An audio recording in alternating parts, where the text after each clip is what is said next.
Hey, you're listening to the Sub Club podcast, a show dedicated to the best practices for building and growing subscription app businesses. We'll share insider secrets from the top subscription apps on the app stores. Let's get into the show. Hello, I'm your host, David Barnard, and with me today, Revenue Cat CEO Jacob Eiding. Our guest today is Phil Schwarz, partner at Corazon Capital, a leading Chicago-based venture firm investing in early-stage tech companies. Prior to joining Corazon, Phil served as Chief Marketing Officer at Tinder during the rollout of subscriptions. He was also previously head of growth initiatives at Match Group. On the podcast, we talk with Phil about the thesis behind Tinder's monetization strategy, the importance of product differentiation, and why some companies shouldn't use subscriptions. Hey, Phil, thanks so much for joining us on the podcast today. Hey, guys, thank you for having me. So I'm super excited to talk about your role as an investor in seed stage companies at Corazon Capital. But I think our audience would be pretty frustrated with me if I didn't ask you a few questions on Tinder before we get to that, because you were at Tinder in such a pivotal time and in such a pivotal role at Tinder. So I just wanted to kick things off. And even before you joined, you have a lot of insight into kind of the creation of Tinder as a product. So I'd love to hear kind of your perspective on the creation of the product and then kind of at what point you joined into that story. I'm happy to go through it all. And I think I may still be catching up on sleep from those years. So you'll bear with me. Yeah, right. For context, by the way, I lived in Chicago at the time. Tinder obviously based in Los Angeles. And so I flew back and forth every week for years, which wow. is, fun. Which is what it is. Yeah. No one likes that, but American Airlines. In any event, so Tinder, I think if we step back a little bit and think about the landscape of online dating, just for people that haven't studied it a ton, there's really sort of like three eras of online dating. The original era is Match Group, a pay to communicate platform, meaning you had to pay something to do anything on it. That is a 24, 25-year-old consumer internet business at this point, which is, rare air. Like there's not many of those that exist. Craigslist and them. Effectively, right? Effectively. So, Match clearly one of the early plays, and there were some others along the way, eHarmony being one of those, but Match became sort of the biggest. Many years later, my now partner at Corazon Capital, Sam Yegan, and a series of other folks created OkCupid. And OkCupid was a free to communicate platform. So that was many years after Match was created in sort of like the Web 1 era. That broke the mold. By the way, that was before freemium businesses were really a thing. And, everybody obviously questioned, could you create, how in the world are you can communicate against this especially for behemoth dating, named Match? Right? Especially for dating, and really for anything. I mean, at that point, it was early days. I mean, you're talking, mid 2000s. So, so they create OkCupid and build it. It becomes certainly the biggest breakout outside of Match and OkCupid. Eventually gets acquired by Match. Sam becomes CEO of Match Group years later. Tinder is sort of the beginning of the wave of the third era, which really is consumer mobile and a continuation, I think, of what OkCupid created, which is just this continuation of the freemium platform. So, you had Match pay to communicate, you had OkCupid, Web 1, really, free to communicate, and then you had Tinder come along that is mobile and free. And that required Tinder being sort of mobile and really what Tinder did beautifully, we can go into this more, is go after a demographic that really had never been addressed with online dating before. Match was sort of an older demographic, 35 plus. OkCupid brought that down a little bit, more in the 30 plus, world.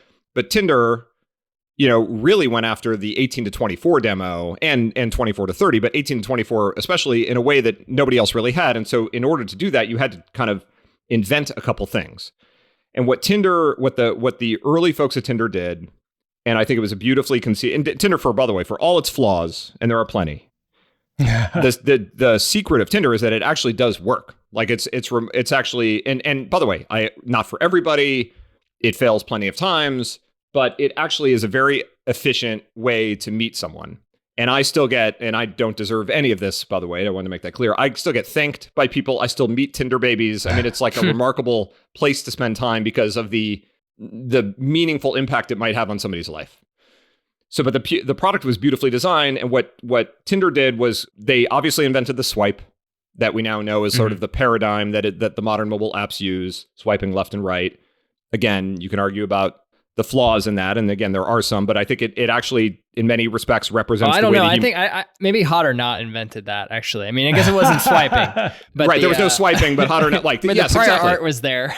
No, that's exactly right. And I think, what that did was sort of reflect the way the human brain, again, rightly or wrongly, quickly makes a determination about this person seems interesting to me or not. That could be, everybody has different criteria for what does that, but it happens subconsciously. And I think one of the reasons Tinder worked as well as did is because the early product represented the way the human brain functions. Yeah. The other thing that Tinder did was create a blind double opt-in system, which of course now is the standard, where I can swipe right on someone, somebody can swipe right on me, and only then does it create a match. And so those were like two sort of native Tinder innovations. And obviously it made it very graphic and mobile. And the other thing that it did was allow you to basically create a profile and start swiping in like 90 seconds, which was very different, very, very different than Match before it, but also very different than OkCupid, which had a series of questions that you would answer to inform, its algorithm. Tinder very quickly could get you downloading and swiping, and that again addresses the 18 to 24 demo in many respects. And so I think it's really those three innovations that drove the core initial growth, and it was really a brilliantly conceived product, I think, out of the gate in that sense. Yeah. And importantly, such a differentiated product, to your point. It's like it was so different than what came before and aimed at a different market. And it had all that viral growth. But then, so you joined in 2014, kind of as the hockey stick was starting to take off. But then you had to figure out how to monetize it. So you were actually there for a lot of these conversations around monetization, right? And that's right. Something I'm really curious about, because I mean, famously, one of the biggest subscription apps and early subscription app success. How did y'all think internally about taking this free product that was differentiated, that clearly had, kind of product market fit, that was growing hockey stick? I mean, it's just such an amazing place to be. And now you're going to charge people. That must have been some pretty crazy internal debates about how to actually monetize it. Yeah, it's a great question. And just to set the scene, by the way, so you think back to 2014, the product is starting to work for sure. It's still early days of the company. I think when I joined, we had under 20 people. So wow, it's still very early days. And what, 8-10 million monthly active users? I don't remember the MAU at that point. I mean, I also, by the way, I never know what I should say and not say. So I'm going to just not quote MAU. But it was, yes. I mean, we quickly got to user liquidity, at least in certain geographies. Yeah. And also remember that Tinder was effectively created inside of Match Group.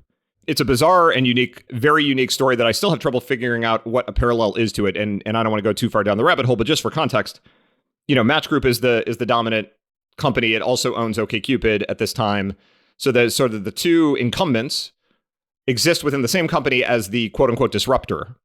And because Tinder was free, so you had all this mind share and all these users going to Tinder, the free product, and then you had the cash generators of the parent company wondering what is happening and how do we bridge this gap. And so you had an internal dynamic around monetizing Tinder that put pressure, I think, on the early Tinder folks that I think rightfully we resisted for the right amount of time. So that's the first piece. The first piece is I think we let the company become a company.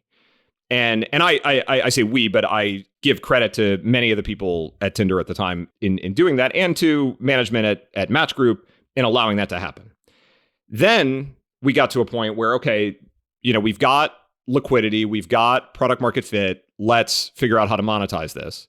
The fortunate part is online dating is one of those businesses where, if you get to scale, you can monetize. We understood the precedent from Match. We understood the precedent from OkCupid. We knew that, this is one of the pieces of the consumer internet that consumers are willing to pay for. And this, again, this is back in 2014 when, as consumers, way less subscriptionized than we are today. Yeah.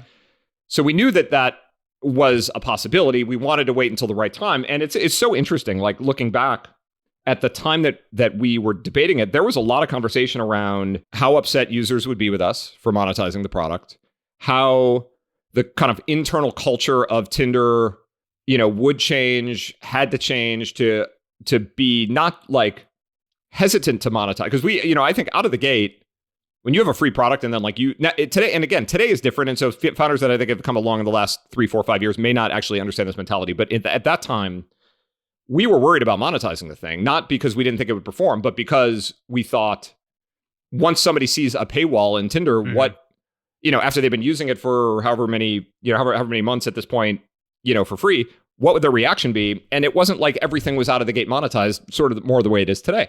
And so we had to coach the internal team around a mindset of monetization. And that is, looking backwards, almost funny, but at the time was a very serious thing. And we had a lot of conversation around whether we make this a subscription business or not.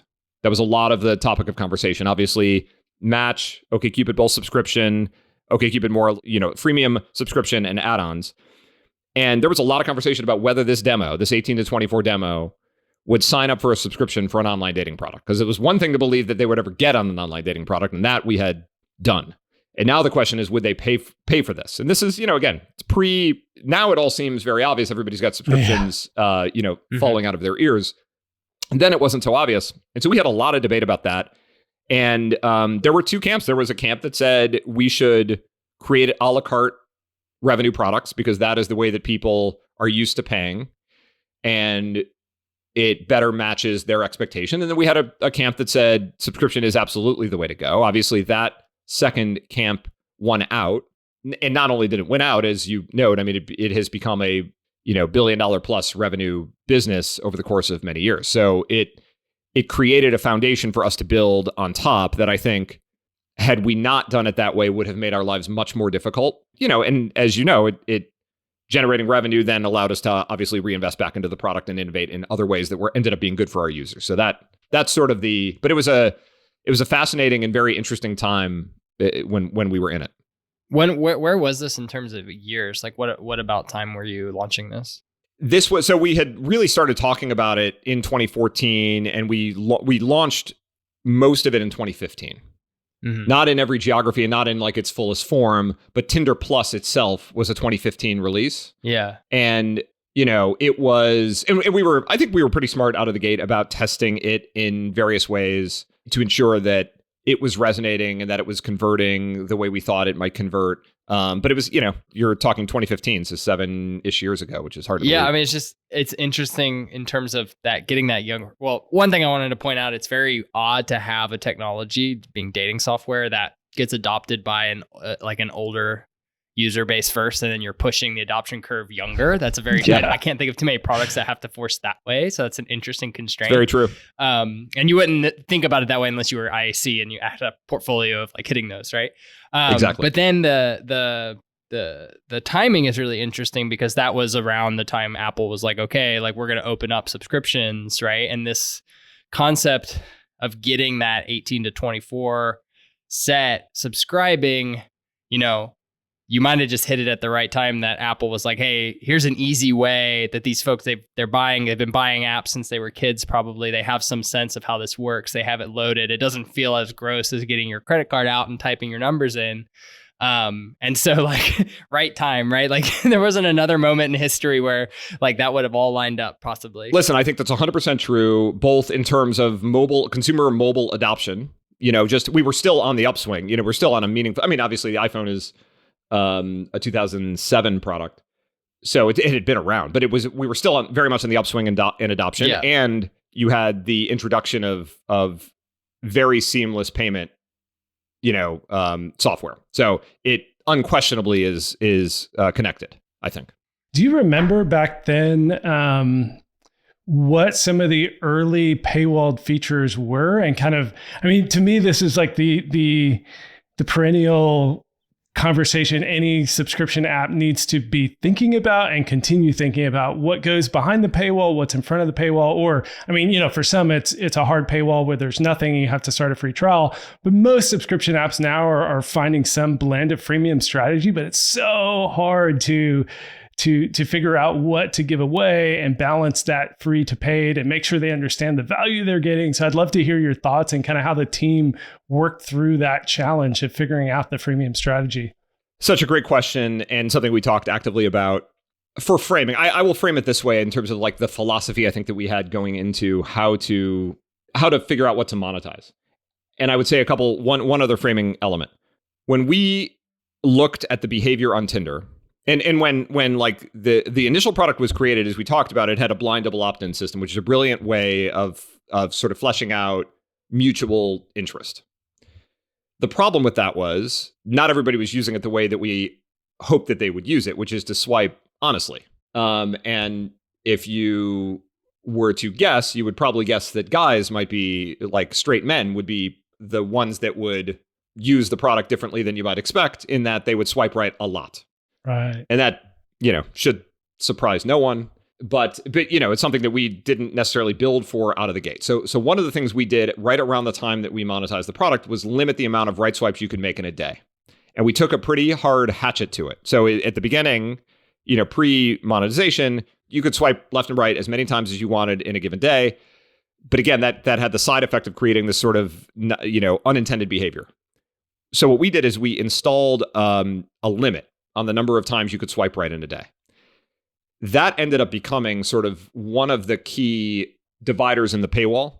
That's piece number one. Piece number two is the way I think about it, and this is not to minimize the importance of dating in somebody's life, but it's to say, when you think about product design and paywall design in a two-sided market like this, I think oftentimes you think about it as like, okay, let's say Tinder is a game, and how do you think about what to charge for or not charge for? Well, what you charge for is things that break the rules of the game. That if everybody were doing them, it would ruin the experience across the ecosystem. But if a few people were doing them, you would generate revenue, and it would create an honest balance, a more honest balance in the ecosystem. And that is how we generally thought, at least things have evolved over the course of time, but that is how we generally thought about where to place the paywall and where not to. And I bring that back to the example I gave you before. In swiping right on an unlimited basis, that is not something you want people to be able to do, it turns out. Everybody to be able to do, because it creates a less effective ecosystem for everyone. But when you install a paywall, it makes people think twice about it. And the people that are really high intent, that really want to do this, they pay. And that's like a good paradigm for how to think about it. So, one of the early product elements that went into kind of Tinder Plus was the ability to break through that limit in the course of a day. Anyway, so that worked very well. I'll give you another example, is Passport. Passport was a product feature created that allowed you to effectively change your location. So, Tinder, as I think everybody knows at this point, is based on a radius of where you are. Your search radius is limited to kind of some proximity to where you are. If we let everyone in the world change their location and be anywhere, it would mean nobody would know who was actually around them, which would then, and remember, the ultimate goal of Tinder is actually for you to get off the product and meet somebody in real life. So it has I think what I consider a very, ideal aim. Again, doesn't always work out that way, but that's the ideal aim of Tinder. That doesn't work if everybody's spread all over the world and you're matching with people that aren't anywhere near you. So Passport became an element of the paywall, which is, okay, if somebody actually really wants to do this because they happen to be going on a trip in a few months, and they want to match with people before they get there, which is a very common use case, that's an okay thing to do. It makes total logical sense to charge for, because if we gave this to everybody and let everybody do it anytime they wanted, that would hurt the ecosystem. If we had a percentage of people doing it, it allowed us to generate revenue and flesh out where people had real intent. So those are a couple examples of how we thought about it. And I think the paradigm of how we thought about what to place behind the paywall and what to place in front of it.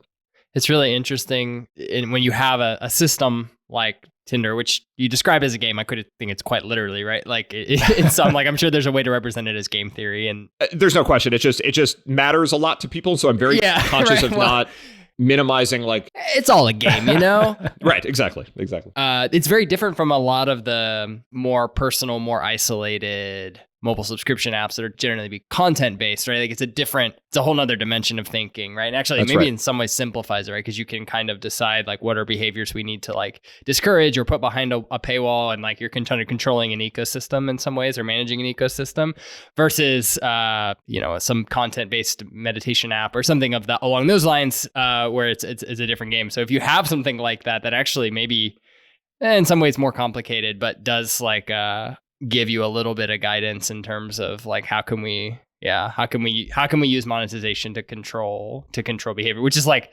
it's what the government does, right? Like, no question. I mean, it's just straight economic theory at the end of the day. And look, I think if you're running I guess maybe I'll put my investor hat on for a minute. If you're running a content-based subscription business, then like, listen, it's so much more about, understanding your customer and just raw optimization, right? I mean, that is just the science around it. And by the way, there's like many layers to that. We're an investor in a company named brilliant.org. The founder, Sue, I guess he used the word brilliant founder. And this is not even one I would take credit for. My partner, Sam, has known Sue for decades at this point. But they are a STEM subscription. They're a STEM subscription or education platform that monetizes through subscription. And they have done a brilliant job, to use the word one more time, of understanding not just how to place things inside and outside of a paywall so they can take the dollars and reinvest in great content for their users, but also to figure out how to optimize for the user's preference on a subscription period, annual versus quarterly versus monthly, which is a science unto itself. So there are, and that's just a pure content monetization business. But I think that one is really just about the product that you have, why people are going to engage, like the frequency with which people are going to engage with that product, why they're going to come back to you, and how they would prefer to pay you for that. It's really nothing more than that. So I think you just need raw analytics and like rapid experimentation to understand, where you fall in that cycle. And you can obviously borrow ideas from other companies, but a lot of it has to do with just rapid experimentation. You're probably less likely to get really fun and interesting unexpected side effects as well, like you would with an environment like Tinder, right? Like you can't change one little thing. The ripple effects, ripple effect is much more limited, thankfully. Yeah. Yeah, that's very true. For better or worse, I suppose. In all that thinking about your customer and the monetization strategy, your role was CMO. And one of the things Tinder did really well was to align that user acquisition strategy to that monetization strategy.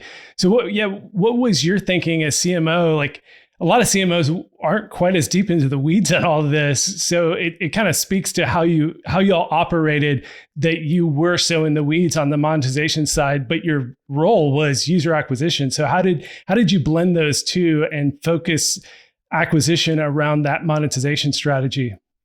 Great question. So what was interesting, I think, about stepping into Tinder when it was like just hitting its inflection point was we were free. We had no monetization at all for a long period of time. And as a function of that, we were very careful on budgeting. Like the team collectively did a masterful job of organizing around very efficient channels of awareness.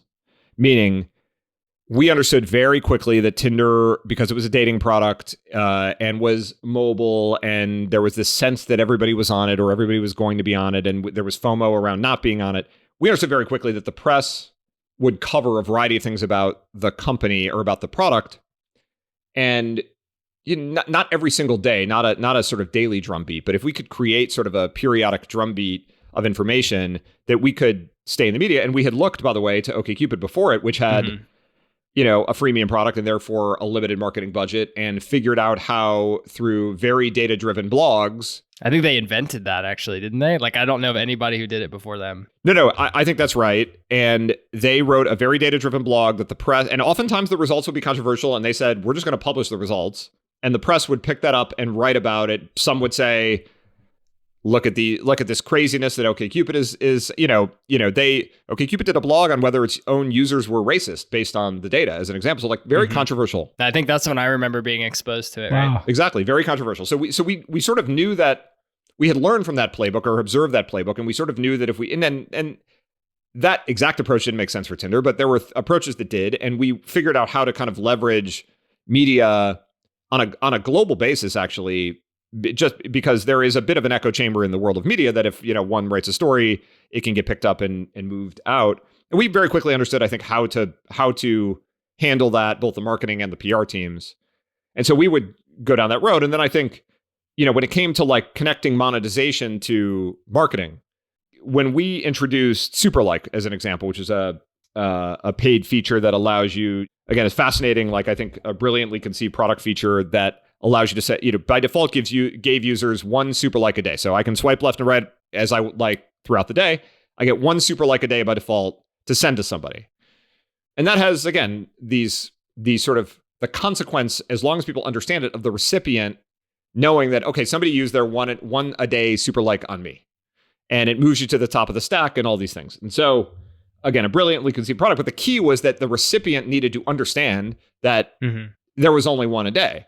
And so we actually created both a marketing campaign around it, but also that went outside of the Tinder product. But also, we actually effectively created a branded profile that we could introduce into the product that would market the product features that gave marketing basically a connection into the actual product, which we didn't really have before. I mean, it all sounds like easy in hindsight, but the reality is, like when I got to Tinder, because things had happened so quickly, there was very little data. We did not have a good organization of data. We did not really have hooks between marketing and product at all. So, and we did not have lifecycle marketing at all. We did not have CRM at all. I mean, other than like something hard-coded somewhere in the product that basically told you when you got a match. That was like it.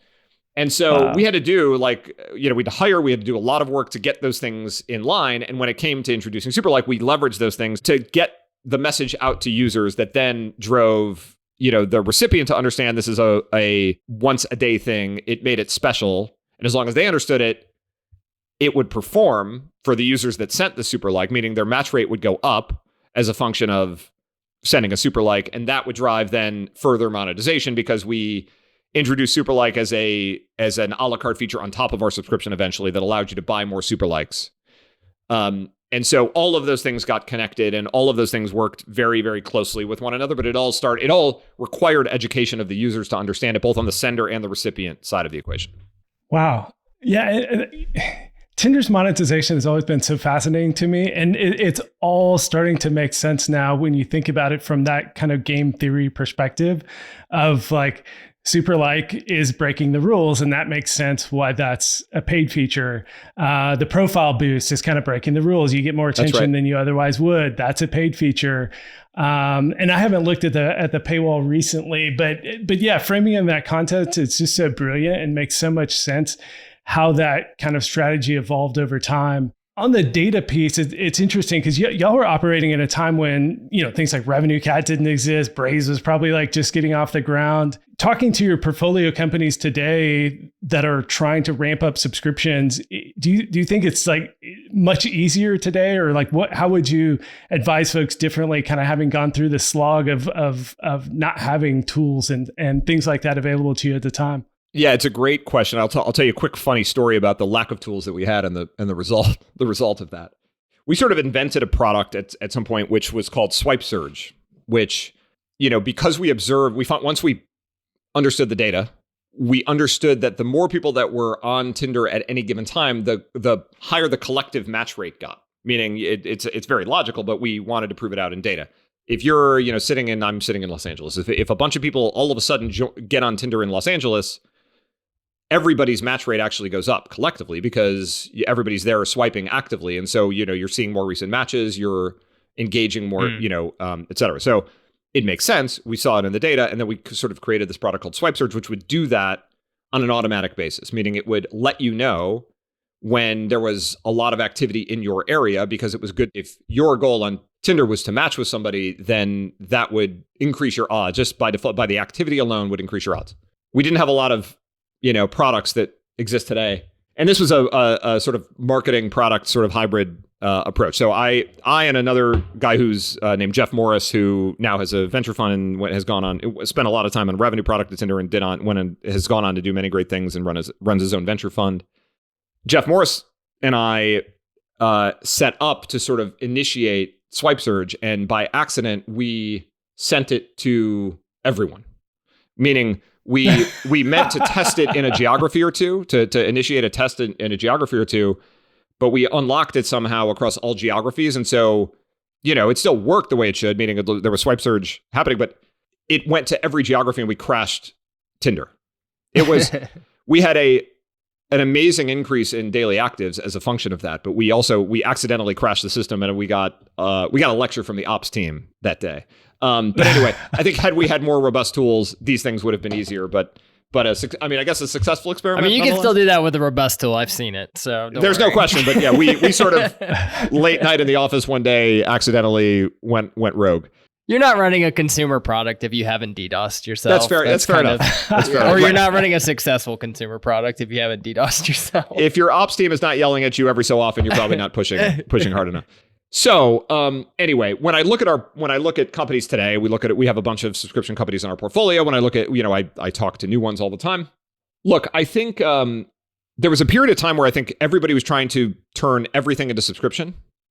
And I found myself giving feedback very frequently when I was meeting with founders that like, this is just not a subscription, but like subscription is, as you guys have covered in your podcast over and over, it's a beautiful business if you can get it, right? Like it's beautiful. It's the revenue rolls in, it's recurring, it's predictable, it's all the things. So there was like this overcorrection, I think, when people saw that and were like, oh, this is great. Yeah. I don't need to deal with rebuying my customers.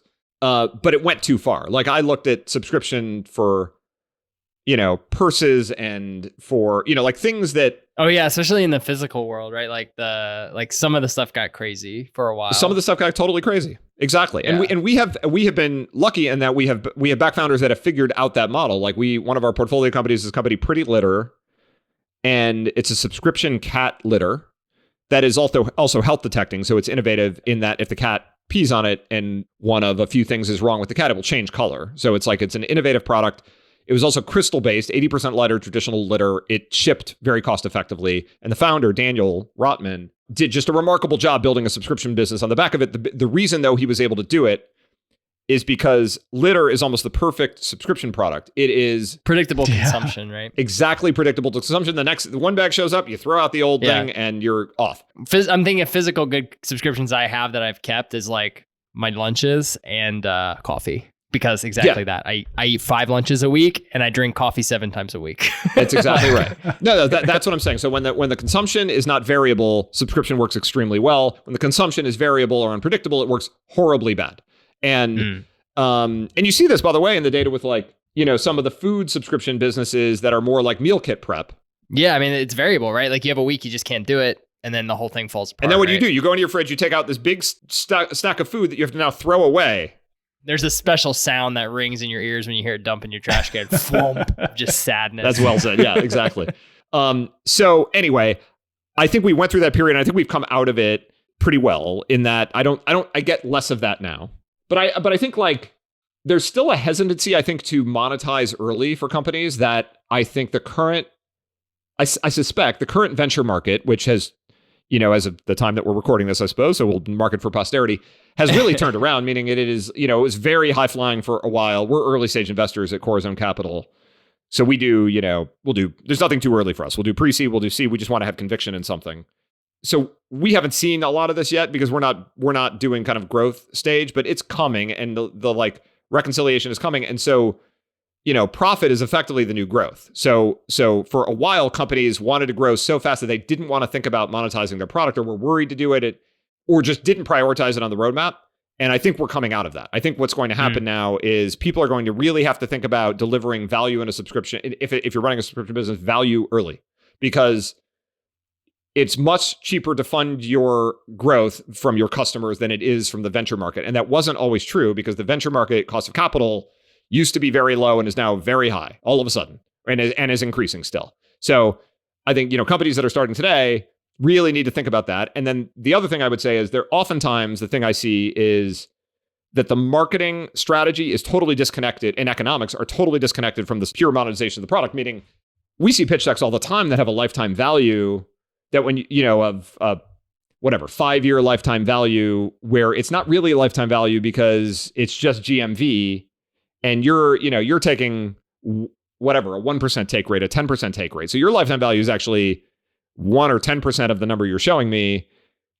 And so I always encourage startups to really think very honestly about what your lifetime value of a customer is in terms of gross profit contribution, and also be very thoughtful on your payback period. We see a lot of pitches that have a lifetime value of big numbers, but it turns out you're not going to get paid back for 2 years. And so your working capital cycle has a massive deficit to it. You will run out of cash every 3 months because you're funding acquisition, you're putting out $1 into the Facebook and Google machine, and you don't get the $1 back for 2 years. So like, I think that is a place where I see a lot of disconnect very often. And, again, I would take you back to the world of online dating. OkCupid knew they had a freemium product, and they knew they were, converting a percentage of those users into paid subscribers. And so they had a marketing, their marketing budget was nothing. It was their brains. They would write a blog. At Tinder in the early days before we monetized, we were very careful on marketing spend because we knew we didn't have real profit. But, companies for a number of years have focused on growth and not on profit. And I think they've got to move back in the other direction at this point. What as a pre-seed, like probably first money in, right? Like investor, are you as a B2C founder, it can be very hard to get those numbers down without some amount of, play money, right? Like you have to spend some money to figure that stuff out. Do you think founders should be in this environment? And yeah, by the time this goes out, maybe the environment's different, but do you think in this environment they should be trying? Because I've worked with subscription app founders who are like super, super early, who are like, we're trying to get our LTV CAC. And I'm like, hey, just get some subscribers and talk to them. Like, let's do that first, right? Do you think that should move earlier even? Like people should be doing this like in the first like couple hundred subscribers kind of stage? Or how do you actually navigate that as a founder in the very early stages? So it's a great question. It's a great nuance too. There are certain businesses for which the question of whether people will eventually pay you for this thing are not really a question. Again, I would put Tinder in that category. We knew if we got to like user liquidity, people would pay us. How much would they pay us? What percent would convert? Those are variables for sure. Whether they would pay us, we had precedent that we looked to and said, we know that consumers are willing to pay for this. There are other businesses that are inventing things where the idea that people will pay you for them is not inevitable. And for those businesses, I would argue that they need to tackle like the question of whether people are willing to pay you for this thing very early. Because if they're not, then you're going to kick the can down the road, and eventually somebody will figure out that no one's willing to pay you for this. And, either that's going to be the market or it's going to be you, but either way, it's not. You can make a lot of metrics go up before you get to that one not being able to, right? That's exactly right. So I think, again, like I think it depends on the business. But if you have like absolute certainty that eventually that the thing you need to accomplish is whatever, you need this much of a library of content, or you need this many users in the market, or whatever. And then once you hit that point that people will pay, if you have ultimate confidence in that, then you know what? Like, I'm with you. Raise what you need to build to the thing that allows you to then monetize. If you don't have confidence in that, raise what you need to start to deliver a monetized product, because shielding yourself from the inevitable question of whether somebody will pay you is very harmful to a founder. I mean, it's just a very dangerous place to be. And like, I try to be like very direct and candid with founders because they're the ones putting their entire lives into this. Like, I don't have to tell you, like, it is insanely hard work. Like being a founder gets glorified because there's winner's bias and whatever, but it is very hard. We made $90 in the first 6 months. It was great. Right. Exactly. Right. It's extremely hard. And so I try to just be honest with founders and just tell them what I think they are probably a little bit scared to hear, but that is like the reality of the situation. Because like, I don't want to see, the worst thing is like when you see a founder that is like putting their entire life into something that you just know is not going to be able to succeed. And of course they're going to learn things from that and everything else. But boy, if I can save them 6 months, either by saying this is not going to work and I'm going to do something else, or by saying, here's the fundamental question you should answer now. Like that is what whether we invest in a company or not, like that is what I try to do every single time as an investor. It's a convenience of the time we're in, going back to the tooling thing, that the data and the support tooling has compressed and become more accessible, because in 10 years ago, it was much more like the Tinder path, like, hey, get active users, right, on something we know you can monetize later, was very much the advice I'd heard at the time. Now you have access to, the acquisition through Facebook and, many, many more tools to do what you were doing, post scaling at Tinder with a big team, and you were building tooling and all this stuff. Now you can do as a team of 2 or 3 founders, right? If you're technical, and that has probably changed structurally just how this whole thing, probably for the better, right? Because we can skip some of that guesswork. It's a great observation. The amount you're able to do now without the number of employees required, or said differently, the revenue per employee in some of the companies that I've seen is remarkable. I mean, Pretty Litter's revenue per employee was extraordinarily high. So it, as an example. So the efficiency that these tools have created is just frankly remarkable. Which, I mean, means the whole system's kind of working, right? Like capitalism in general. Like we're building better tools, making it cheaper. That's exactly right. And I think, and now the flip side of that is the world of iOS 14 as it relates to like acquisition has really put a dent in the acquisition ecosystem in consumer companies. I mean, in all companies, but consumer especially. And it just for maybe people that don't understand, iOS 14 came out very privacy focused, sort of killed a lot of the tracking that especially Facebook has that then gets reported back to the companies that enables them to understand how their marketing is performing, for just in very basic terms. What we basically saw as we looked at companies across, the ecosystem is almost all of them had an immediate meaningful spike in cost of acquisition of a customer. Mm-hmm. And some of them so much so that, and I bring it back, the companies that were playing this game of, we're like, our payback period is 2 years and we're really thin on margin and we'll worry about profit later. Those companies got really hosed. They went upside down very fast because they had assumed a cost of acquisition that was at one level and it was much higher almost overnight, and it exceeded the gross profit they were ever going to make on their customers. And so it really has, I think that also started to force, especially consumer companies to think a bit differently. And I think it's actually in some respects lucky that it predated this bubble bursting in the venture market, because it has forced companies to some extent to think differently and to be more disciplined. Mm-hmm. Yeah, this last year when all this was going down, we had a bunch of folks and talked about the technical aspects of it, and kind of we at the time what sounded like a very doomsday prediction, which was like an app store recession essentially. Yep. Felt like a little bit sky is Chicken Little. But I mean, we haven't done a broad based study of our data, but anecdotally, it's kind of what happened. A lot of businesses that were on the bubble just can't exist now, and maybe you're right. Maybe it was, we were in a time with the fundraising market and potentially with the tooling we had where there was just a class of business that could exist that wasn't durable, really all that durable. Yep, I think that's right.